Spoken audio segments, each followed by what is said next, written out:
Ey Allohim, agarda mening rizqim samoda bo'lsa, uni tushirgin. Agar yerda bo'lsa, uni chiqargin. Agar uzoqda bo'lsa, uni yaqinlashtirgin. Agar yaqinda bo'lsa, uni tezlatgin. Agar tezlatsang, uni muborak va davomiy qilgin. Ey olamlarning Robbisi, ey Allohim, bizni halol rizq ila rizqlantir. Robbimiz sizni, meni va butun musulmonlarni jannat bilan rizqlantirsin. Ey Allohim, bizni jannat bilan rizqlantir. Ey olamlarning Robbisi, aytiladi, agar Allohdan so'rasang, jannatlarning eng oliysini so'ra. Jannatlarning eng oliysi Firdavs ekanligini bilasizmi? Meni tomosha qilib turgan kishi, sizni Robbimiz Jannatul Firdavs bilan siylasin.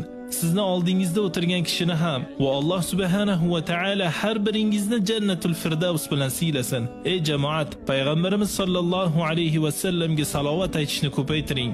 So'ngra u zot bilan birga bir jamoat bo'lib